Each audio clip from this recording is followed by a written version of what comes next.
Rio Grande do Norte chega a 1.600 mortes pela Covid-19. Shoppings e galerias sem ar-condicionado podem voltar a funcionar.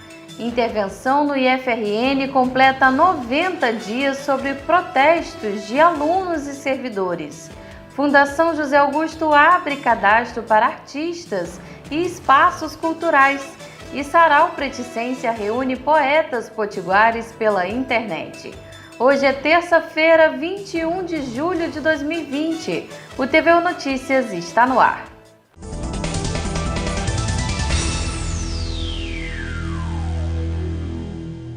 O estado do Rio Grande do Norte registra mais de 1.600 óbitos pela Covid-19.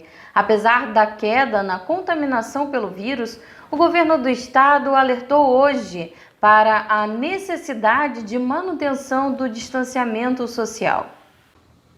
Em coletiva de imprensa realizada hoje, a Secretaria de Saúde Pública do Estado declarou que a taxa de contaminação e mortes pela Covid-19 está em queda, porém alertou a população para a necessidade do distanciamento social para que a curva de contaminação não aumente. A coordenadora de redes de atenção à saúde, Samara Dantas, atualizou os números da Covid. Em relação à atualização dos dados sobre o novo coronavírus no estado do Rio Grande do Norte, podemos confirmar que temos 44.267 casos confirmados para o novo coronavírus, ainda 56.143 casos suspeitos em investigação, e um total de 68.806 casos descartados para este vírus. Pode ser que tenha tido confirmação para outros vírus respiratórios. E ainda, em relação ao número de óbitos, podemos confirmar que até o momento temos um total de 1.621 óbitos confirmados para esta doença e ainda um total de 201 óbitos em investigação. Bem como nas últimas 24 horas tivemos um incremento de 9 óbitos para esta doença. É importante mencionar que o estado do Rio Grande do Norte ainda continua com um cenário de queda na incidência, e na mortalidade também, mas é importante que neste momento de retomada das atividades econômicas, do setor produtivo, que as pessoas, que a população não relaxe das medidas de distanciamento social. A taxa de ocupação de leitos com pacientes Covid no início da tarde de hoje é de 85%. Apesar de se manter alta, em algumas regiões de saúde ela vem caindo. A exemplo da terceira região, em João Câmara, que semana passada estava em 100% e hoje está em 50%. Na quarta região de saúde, que tem como município base Caicó, a taxa de ocupação de leitos está abaixo dos 80%. A região de saúde que mais preocupa o governo do estado é a metropolitana, que compreende a Grande Natal.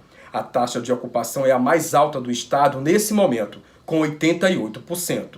Jorge Silva para o TVU Notícias. Depois de 4 meses fechados, shopping centers sem sistema de ar-condicionado e centros comerciais tiveram autorização para voltar a funcionar em Natal. Jamile Nogueira tem mais informações. Essa é a segunda fração da segunda etapa no plano de retomada gradual da economia na capital potiguar. Foram autorizados a reabrir centros comerciais, shopping centers e galerias sem sistemas de ar-condicionado. Os estabelecimentos e serviços autorizados a funcionar devem cumprir uma série de protocolos listados na portaria. O descumprimento das medidas pode acarretar interdição, aplicação de multa e outras penalidades. Já amanhã está prevista a nova fase da retomada em todo o estado, seguindo o plano de retomada do governo estadual. Ontem, o governo publicou no Diário Oficial os protocolos específicos a serem obedecidos pelos segmentos que vão reabrir. Entre as determinações estão a fiscalização ao cumprimento do distanciamento social e a utilização de máscaras pelos clientes, a organização do espaço de forma a não gerar aglomerações E nas áreas comuns é proibida a disposição de mesas, cadeiras e bancos, inclusive nas praças de alimentação. Em Natal, os estabelecimentos que já abriram hoje terão horário reduzido. A Câmara de Dirigentes Lojistas de Natal informou os horários. Shopping Via Direta, lojas e quiosques de segunda a sábado das 12 horas às 8 da noite. Nos domingos e feriados, a abertura é facultativa das 12 às 8 da noite. Shopping Cidade Jardim, lojas e quiosques de segunda a sábado das 12 horas às 8 da noite. Shopping 10, lojas, quiosques e praça de alimentação de segunda a sábado das 9 da manhã às 5 da tarde. No Praia Shopping, lojas, quiosques e praça de alimentação de segunda a sábado das 12 horas às 8 da noite. Nos domingos e feriados, a abertura é facultativa também das 12 às 8 horas da noite. Lotéricas de segunda a sexta-feira das 9 da manhã às 7 da noite. Nos sábados, o funcionamento será das 9 da manhã às 6 horas da tarde. Dentro dessa retomada gradual das atividades do governo estadual, há ainda uma terceira fase dividida em duas frações. Essa última fase está prevista para acontecer a partir da próxima semana, quando devem ser liberados os bares e restaurantes maiores que 300 metros quadrados. Já no dia 5 de agosto devem retomar as atividades os shoppings com ar-condicionado. Jamile Nogueira para o TVU Notícias. A intervenção no IFRN completou 90 dias. Os servidores e estudantes protestaram ontem em um ato chamado de Plantão Democrático 90 dias de escuridão no IFRN.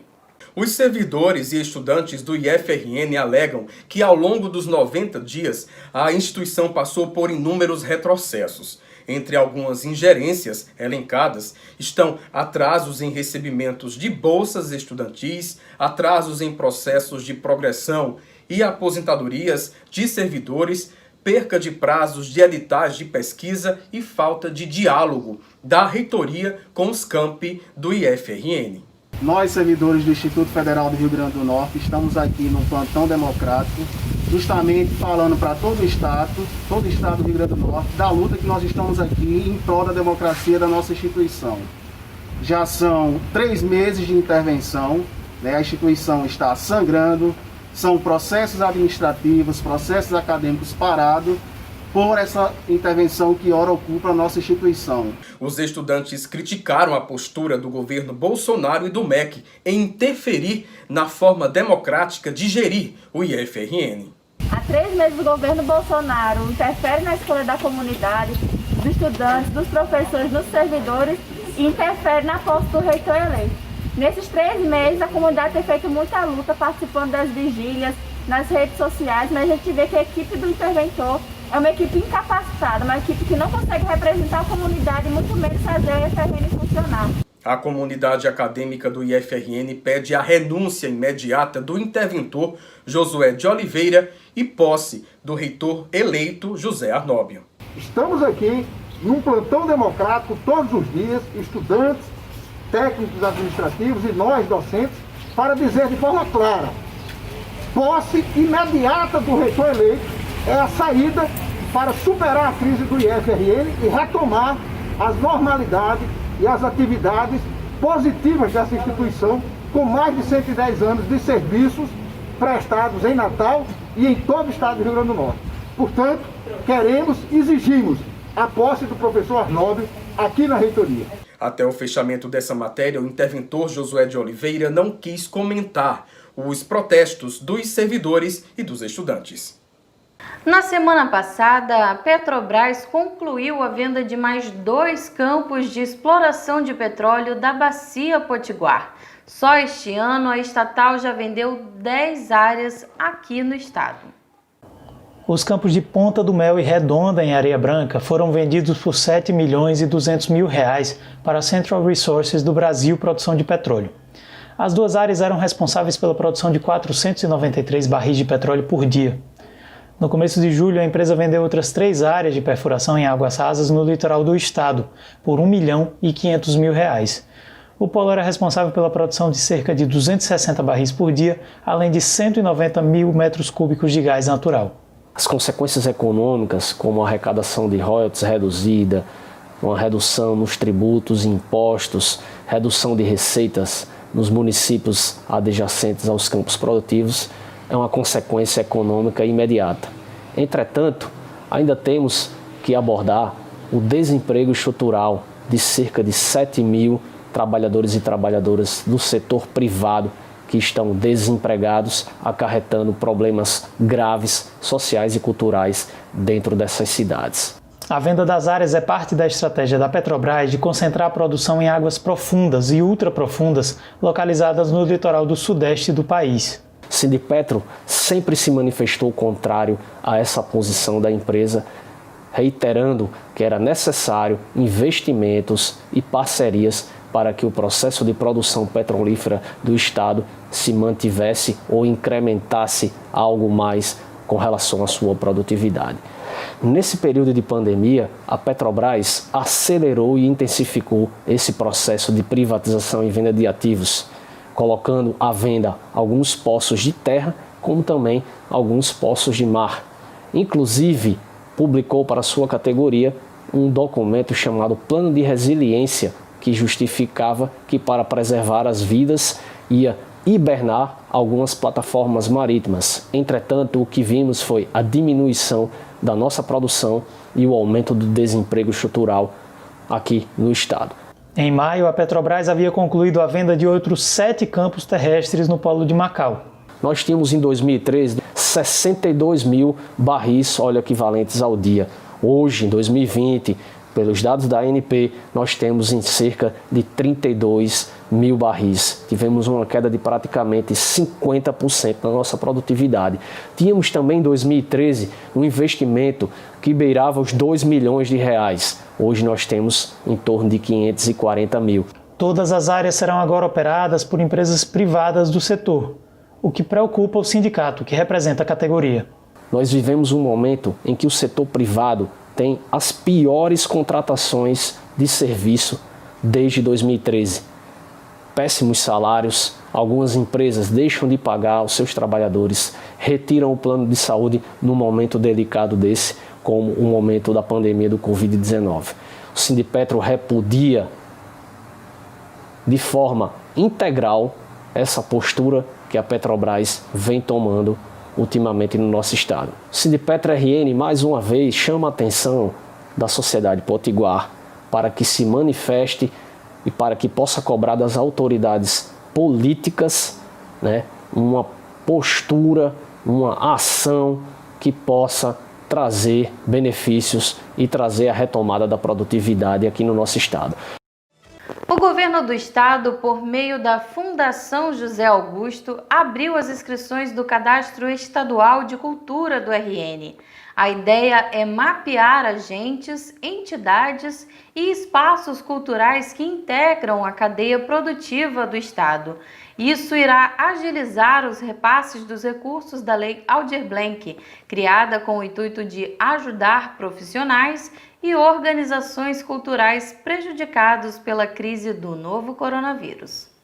O Cadastro Estadual de Cultura do RN irá mapear o perfil socioeconômico e profissional das pessoas que fazem o setor artístico e cultural do estado. Podem se cadastrar tanto pessoas físicas quanto jurídicas, como artistas, agentes, produtores, instituições culturais e demais trabalhadores da cultura. O cadastramento permitirá ao governo transferir os recursos financeiros da Lei Aldir Blanc, sancionada no fim do mês passado. São 3 bilhões destinados a estados e municípios para pagamento de auxílio emergencial a trabalhadores, manutenção de empresas, organizações e espaços artísticos, além de incentivo a cursos, editais e prêmios culturais. Esse cadastramento ele vem suprir uma lacuna do Estado, do conhecimento geral do que se produz e também servir de parceiro dos municípios, nesse trabalho, nesse conhecimento, nessa construção, para que a própria Lei Aldir Blanc seja executada na sua plenitude, tanto no que diz respeito ao auxílio emergencial para o setor da arte, da cultura, quanto para os editais e os fomentos dos setores dos espaços culturais. As inscrições não têm prazo para acabar e estão disponíveis no site www.cadastrocultural.rn.gov.br. Jussara Félix para o TVU Notícias. Em sua primeira edição, o Sarau Preticências acontece virtualmente durante todo o mês de julho, reunindo poetas negras e potiguares. Saiba mais sobre o projeto na matéria da repórter Cecília Costa. O Sarau Preticência é um espaço voltado para a valorização e divulgação de escritas não hegemônicas norte-riograndenses e foi pensado com o intuito de diversificar as cores e gêneros na literatura potiguar, porque a gente tem essa impressão de que apenas uma elite branca e masculina é detentora exclusiva dessa expressão artística, e a gente sabe que com o advento da internet e das redes sociais, muitos de nós, pessoas racializadas, negras, indígenas, também começaram a ocupar essa forma de expressão artística. Sendo totalmente virtual, em formato de lives no Instagram, a primeira edição do Sarau Preticências conta com a participação de 14 poetas negras e potiguares. A ideia é poder dialogar, compartilhar e divulgar um pouco das suas vivências como artistas e suas referências literárias. Nessa primeira edição, a gente homenageia o Julho das Pretas, que no dia 25 de julho é comemorado o Dia Internacional da Mulher Negra, Latino-Americana e Caribenha.